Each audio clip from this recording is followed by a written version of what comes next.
They gave me 72 hours to tear down my own cabin. No warning. No meeting. Just a deadline, and a smile from Karen like she'd already won. But when she tried to lock me out of my own home, that's when I stopped playing nice. This wasn't about flowers or paint color anymore. It was a targeted campaign to break me down, and I wasn't just some clueless neighbor. I knew the land. I knew the law. And Karen? She had no idea I was recording everything. If you've ever felt powerless against a petty HOA tyrant, you're going to want to hear how this ends. This is the story of how one sunflower started a war, and how I used the truth to burn her fake kingdom down. Ever been fined for something ridiculous like a mailbox or garden chair? Hit with threats over community standards? You're not alone. Drop your HOA horror story in the comments. I'm reading every single one. Karen thought she had all the power. But I had the deed, the receipts, and a plan. Subscribe so you don't miss what happened when we finally faced off in front of 80 furious neighbors. Karen gave me 72 hours to tear down my own cabin. No discussion. No appeal. Just a piece of paper taped to my door, stamped with the HOA logo, and her signature in blue ink. And her smile. God, that smile. Like she already won. But what she didn't know. That was the moment she lost. My name's Frank Ellis, I'm 59 years old, and I've lived in Cedar View Ridge my whole damn life. I worked 32 years for the county as a land surveyor. I know boundary lines better than I know my own birthday. When my father passed, I inherited the cabin he built by hand on Ridge Hollow Lake. A peaceful place. It sits on 48 acres of land my dad bought back in 1983. His dream was simple: build a quiet, affordable community where people respected each other and minded their own business. And for a while that dream lived. Until Karen moved in. She was 50, fresh from some gated nightmare in Arizona, and within a year she was president of our HOA. Within 2 she made it hell. She outlawed porch swings. She banned hanging clothes outside. She made us ask permission to plant flowers. You think I'm exaggerating? I wish. Most folks stayed quiet. They didn't want trouble. But I'd spent my career dealing with people exactly like her. Power drunk, clipboard-carrying control freaks with too much time and not enough empathy. Karen had no clue who she was messing with. It all started with a sunflower. One single sunflower I planted outside my porch. Didn't even plant it, really. Just saw it at the nursery and thought, well, ain't that something cheerful to see each morning? I stuck it in the dirt, gave it water, and moved on with my life. The next day she showed up. Clipboard in hand. Glasses on a chain. Lipstick too red for morning. Mr. Ellis, she chirped, that planting wasn't approved. All landscaping must be pre-cleared with the HOA board. I blinked at her. It's one sunflower. On my porch. She smiled. But not the kind that warms you. The kind that tells you winter's coming. I'm afraid it still falls under Section 6.3 of the Appearance Standards. I said as calm as I could, Karen, this is my land. My porch. And my sunflower. Her smile dropped. Just a twitch. But I saw it. She didn't say anything else. Just scribbled on her clipboard and walked away. And that's when the war began. Monday morning. $200 fine for vehicle misplacement. My truck hadn't moved in 6 months. It was parked in its usual spot, on my driveway. Wednesday. $300 for unauthorized construction. What construction? Oh, the fishing chair I made from scrap wood down by the lake. Friday. $150 for unapproved exterior color. My cabin's been stained the same natural wood color for 40 years. But apparently Karen now had a preferred palette, and mine wasn't on it. Every ticket came with the same line. Further non-compliance will lead to enforcement action. I knew what that meant. I'd written legal notices like that in my career. She was building a paper trail to bury me. So I started building mine. I documented everything. Photos. Dates. Times. Voice memos. I installed motion lights and outdoor cameras. Every time she stepped near my lot, I caught it. And then I started digging. See, back in 1983, my father bought all 48 acres that now make up Cedar View Ridge. He built only one cabin, ours. The rest he leased to the HOA for $1 a year, under the idea that a good community didn't need high fees, it needed good people. I never raised that lease. Never even thought about it. Until Karen. 2 weeks later, she held an HOA emergency meeting. I wasn't invited. She stood in front of the community and painted me as a problem. She said I was aggressive, unstable, and refusing to cooperate. After that meeting, things got cold. People I'd known for years stopped waving. Mrs. Donnelly turned away when I passed her garden. The Metzgers crossed the street to avoid me. The most painful part? These people were my friends. Karen turned them against me like it was high school and she was the queen bee with a badge. But I didn't flinch. I just watched. And waited. Then came the cops. Karen called them, said I'd threatened her with hand gestures. I kid you not. 2 officers showed up. Professional kind. I showed them the footage from my porch cam. There I was, standing calmly, arms at my sides, asking Karen why she was issuing a fine for my mailbox. They nodded. One of them, Officer Lee, pulled me aside and said, "We get a lot of this. HOA leaders thinking they're the law. Just keep your cameras rolling." Karen, of course, blasted the encounter all over the neighborhood Facebook group. Claimed I was under investigation. Said I was a risk to the safety of our children. One photo of a police cruiser in your driveway is all it takes to brand you a threat. And she knew it. Then she got dirty. I came home from the store one afternoon and found my mailbox gone. In its place was a plastic stake with a note. Non-compliant mailbox design, removed pending review. That mailbox had stood there for 30 years. A few days later, I caught her landscapers trimming my oak tree, my tree, saying it encroached on common space. It didn't. I measured it. Twice.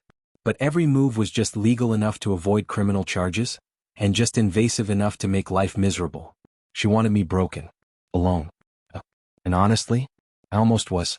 Until one Saturday morning. I came back from the hardware store and stopped in my tracks. My fence was destroyed. My little wooden garden fence, smashed to pieces. And my sunflower? Gone. Cut clean at the root. Taped to my door. Final notice. Serious HOA violations. You have 72 hours to voluntarily demolish all non-compliant structures or the HOA will proceed with forced compliance. I went inside. Poured myself a cup of coffee. Sat down in silence. Then I smiled. Because that was the moment Karen went too far. She didn't know it yet, but she'd crossed from HOA pest into criminal territory. She thought I was some grumpy old man with a flower obsession. But I had her voice on tape saying, "This old man needs to learn his place." And video of her pointing as her landscapers tore down my property. She thought I'd fold. But I'd been quietly sharpening knives for weeks. I went to the basement, opened my father's old safe, pulled out the original lease contracts, and then I made one phone call. To a man named Raymond Harlan, my father's attorney, now 74, still sharp as a razor. When I told him what happened, he laughed and said, "Frank, I've been waiting for this day for 40 years. Raymond Harlan called me back that same night. "Frank," he said, "you've got her. Dead to rights. This lease gives you full leverage. She's been playing queen on land she doesn't even own." We talked for almost 3 hours. The lease my father signed in 1983 had one brilliant clause. At any time with 30 days' notice, the rent could be adjusted to fair market value. And let me tell you, market value for 48 acres on a private lake in Cedar View Ridge? $9,500 an acre. Per year. Do the math.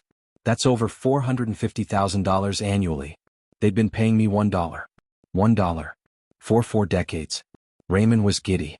You don't even have to evict them. Just raise the rent. They'll fold before the ink's dry. But I didn't want blood. I wanted justice. I spent the next 10 days gathering evidence. I printed every violation notice Karen had posted. I had screenshots of her social media posts where she called me a disruptive force. I recorded the destruction of my fence, my sunflower, the HOA crew chopping branches. I pulled the HOA financial records from the public registry. And that's when I saw it. The HOA pool and clubhouse?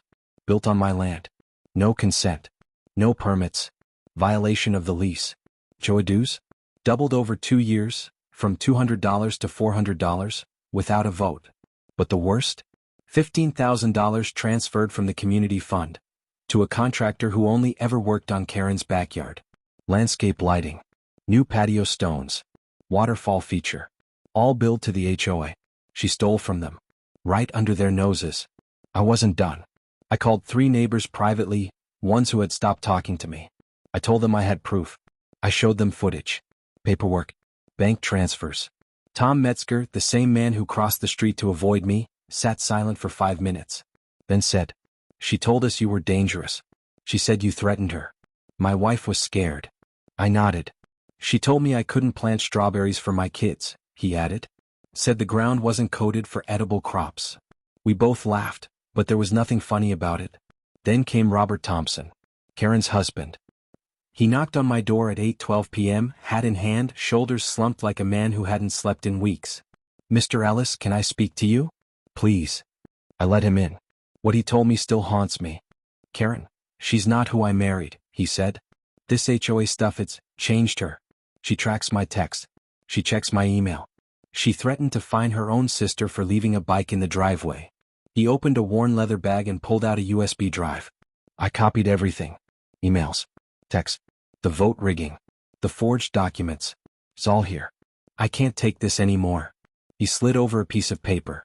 A list of families, 17 of them, who Karen had threatened with fines if they didn't vote for her. "Some of these people cried on the phone," Robert whispered. "She said they'd be removed from the community if they didn't comply." That USB was the missing piece. The next morning I met Raymond. We finalized 3 documents. 1. An official rent adjustment, $450,000 per year. 2. A civil suit, destruction of property, harassment, emotional distress. 3.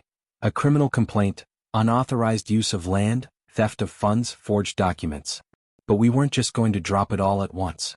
No, we were going to let her walk into it. I called an emergency HOA meeting. Bylaws allowed any landowner to do that in times of serious governance failure. Well, we were way past serious. Karen called me the moment the invites hit inboxes. "Who gave you the right to summon a meeting?" she barked. I took a deep breath. "Karen, you've been renting this land from me for 40 years. I think I'm allowed." Silence. You don't own this land." "Yes, Karen," I said softly. "I do." I could almost hear her throat tighten. I had 2 days to prepare.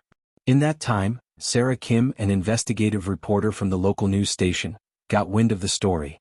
Raymond tipped her off. She'd been reporting on HOA abuse cases for years. This was her gold mine. "I want to film the meeting," she said. "It's time people saw what happens when someone fights back."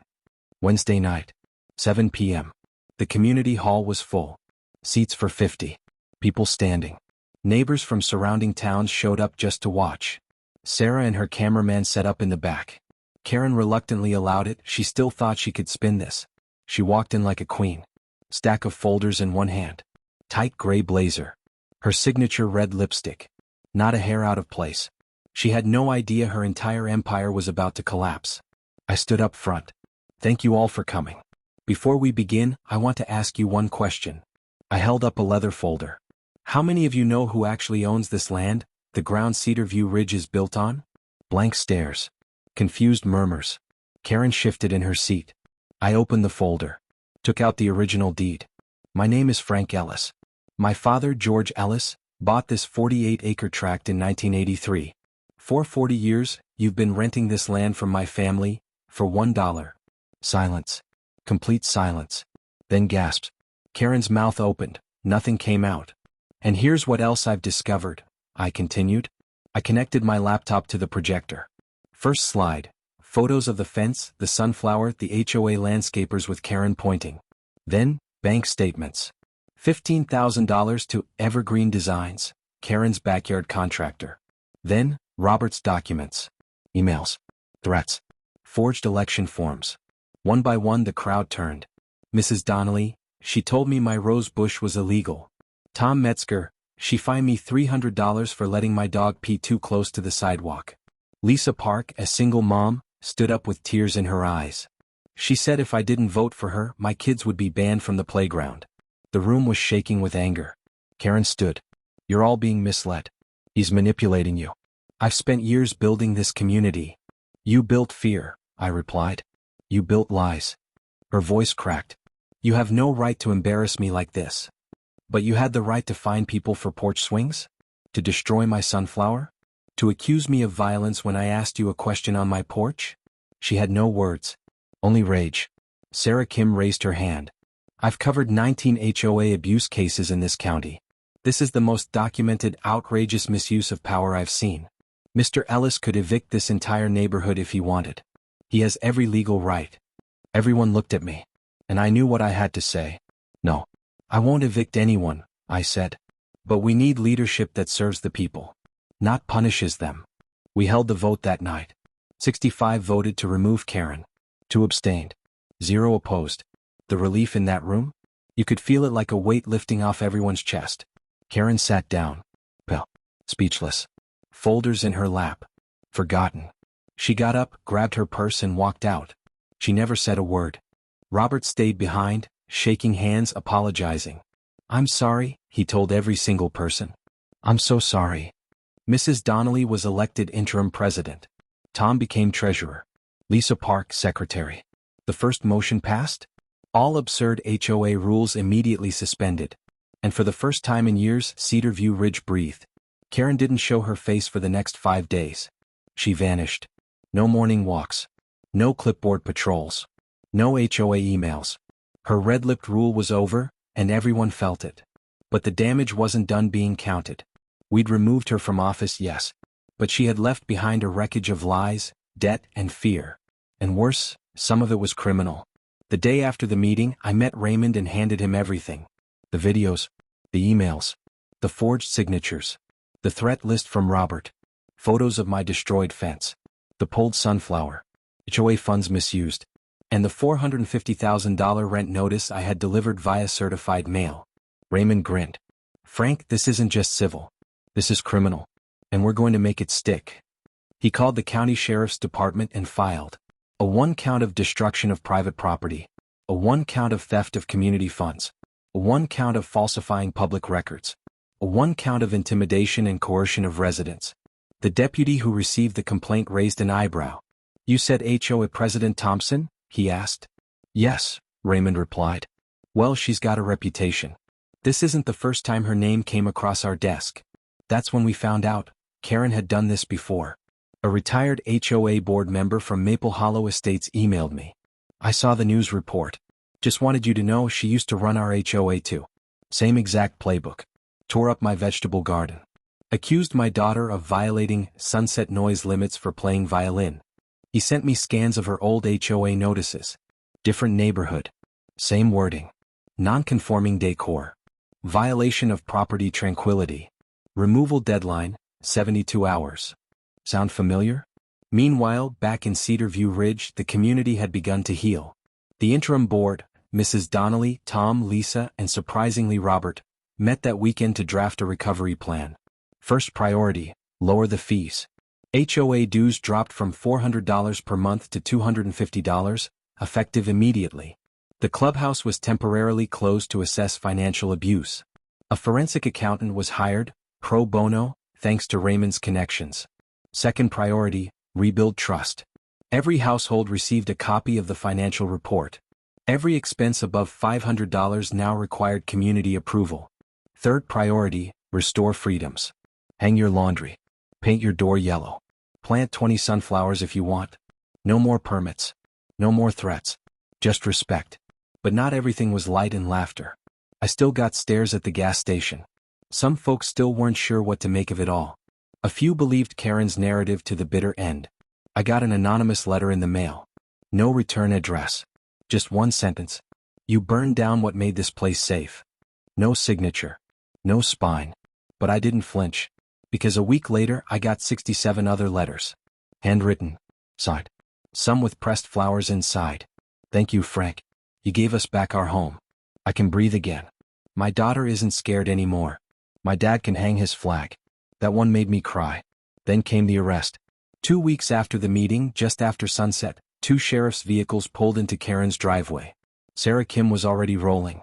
Neighbors peeked through curtains. Karen opened the door in a sweatshirt and slippers, looking smaller than I'd ever seen her. They read her rights right there on the porch. "You are being arrested for criminal misappropriation of funds, falsifying HOA documents, and destruction of private property." She didn't scream. Didn't fight.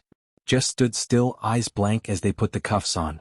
The reporter whispered to her cameraman, "This is it. This is the headline." I stood across the street. Not gloating. Not smiling. Just relieved. Not because she was arrested. Because it was finally over. Or so I thought. Robert knocked on my door again. He'd filed for divorce. "She won't contest it," he said. "The kids want to stay here. With me." He handed me something, hand-carved, sanded smooth. A wooden sign about a foot long. Burned into it, "Frank Ellis, community friend." He didn't say much after that. Just nodded. I hung it on my porch the same day. We called a second community meeting. No crisis. No drama. Just rebuilding. We renamed the garden Sunflower Square. 12 families planted seeds together that day. Every kid got a watering can. We made it a tradition, Sunflower Day, every June 12th. Mrs. Donnelly gave a short speech.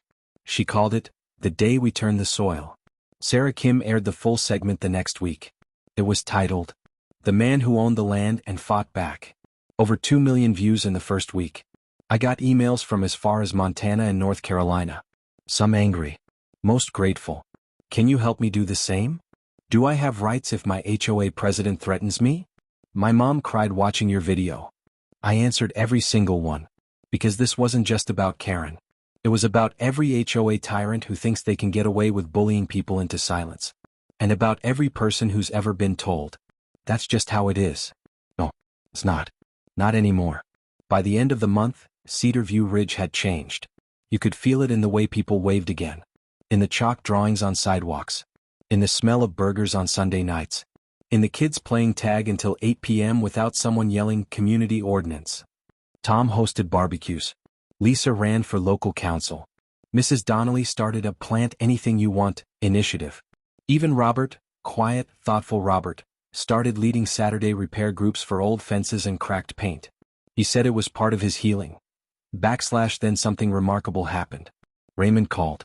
Frank, they're naming legislation after you. What? They're calling it the Cedar View Act. It'll require all HOAs in the state to report their financials publicly. All fines must be appealable. All elections must have third-party oversight. I laughed. That sounds too good to be true. Thank Karen, he said. She made it necessary. The final paperwork came in the mail that Friday. The civil court ordered Karen to repay $15,000 to the HOA fund. Pay me $5,000 for property destruction.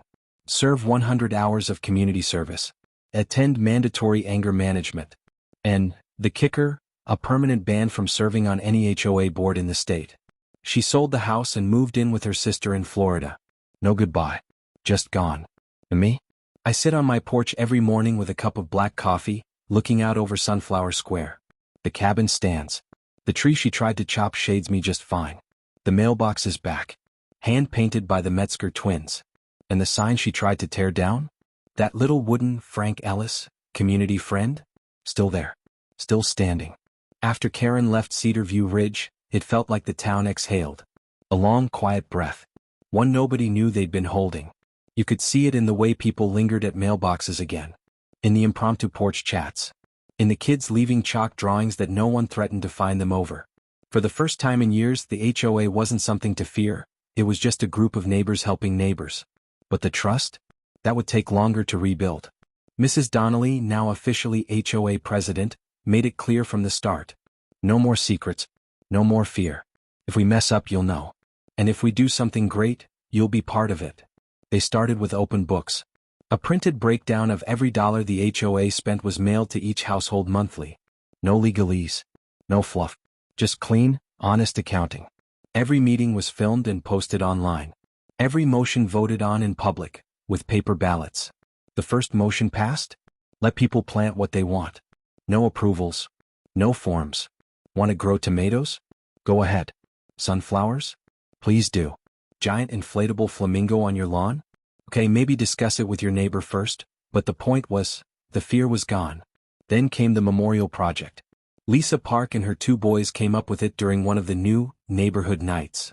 A small garden plot in front of the community hall, with a wooden bench, a plaque, and a little stone path that kids could line with painted rocks. The plaque read, For the quiet fighters. For the ones who refuse to back down. For those who plant sunflowers where others try to pull them out. I couldn't speak for a minute when I saw it. The Sunflower Day tradition grew too. By year 2, 31 families participated. Kids decorated watering cans. Robert led a composting workshop. Mrs. Donnelly made lemonade. Tom grilled burgers. And I just walked around smiling like a fool. People asked me questions about land law. Some wanted help dealing with their own HOA bullies. Others just wanted to say thanks. I never charged a cent. Some things are worth more than money. But what I didn't expect was what happened next. The video Sarah Kim posted, The Man Who Owned the Land and Fought Back, kept climbing. One morning, my niece called from Arizona. Uncle Frank, you're on TikTok. What the hell is a TikTok? She sent me the link. Someone had cut a clip from the meeting right as I said. You've been renting this land from me for 40 years, for $1. It had 6.2 million views. People were duetting it, quoting it, making jokes about Karen, but also sharing their own stories. This happened to my dad. We lost our house because of HOA fines. I wish someone like Frank lived in our town. Then came the speaking requests, city councils, homeowner groups, even one state senator. They wanted to know how we did it, how we turned it around, how one old man with a sunflower beat a dictatorship in khakis and lipstick. I always started the same way. I didn't fight to be in charge. I fought because I was tired of seeing people afraid to hang laundry. The Cedar View Act passed in our state by a 42-1 vote. It mandated public disclosure of all HOA financials, independent election monitoring for HOA boards, civil protections against harassment, a clear appeals process for violations, random audits of HOA funds every 5 years. Other states started copying it. They called it sunflower legislation. I couldn't believe it. What started with a flower and a fence became something lawmakers were arguing about on the Senate floor. But not everything was politics and policy. There were smaller victories. The Metzgers painted their front door seafoam green. No one stopped them. Mrs. Donnelly's grandson built a lemonade stand and gave half the money to the local food bank. He called it Sunshine for Sunflowers.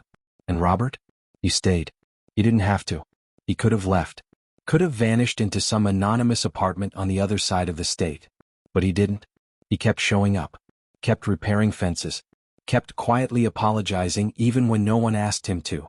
One day he showed up with 2 potted sunflower seedlings and said, "I thought maybe we could plant them together this year." We did. One morning I found a new rock in the memorial garden. It was painted by Lisa's youngest, navy blue with white letters. It said, "Sometimes the strongest person is just someone who doesn't quit." That stayed with me, because I hadn't thought of myself as strong. Just tired. Tired of being pushed. Tired of seeing others pushed. I didn't want to lead a revolution. I just wanted my flower back. Now, every week I get emails from people in places I've never been. From Tennessee. From Oregon. From Canada. Some asking for advice. Some sharing heartbreak. Some just saying thanks. I read every one. Not because I have answers, but because I understand. We rebuilt Cedar View Ridge. Not just the HOA, the soul of it. Kids play tag until sundown. Neighbors cook for each other. People plant things. And fix things. And talk to each other like humans again. We hold workshops on home repairs and budget planning. We have a no-judgment garden share. And we made one rule permanent. No fines without a face-to-face conversation first. Because fear thrives in silence. But when people talk, fear doesn't stand a chance. I thought we were done with Karen. Turns out Karen wasn't done with us. It started with a rumor. Tom heard it from a friend on the zoning committee. Lisa saw something on a Facebook group called HOA Fairness League. And then one morning Robert knocked on my door, pale, holding his phone. "She filed an appeal," he said. "Karen's trying to reverse the charges." I stared at him. "She what?" "She's saying everything was retaliatory. That she's a victim of a community mob. She's hired a lawyer. Some big shot from Tampa." At first I laughed. What could she possibly prove? She had video evidence against her. Forged documents with her name. Residents who testified under oath. But then we got the letter.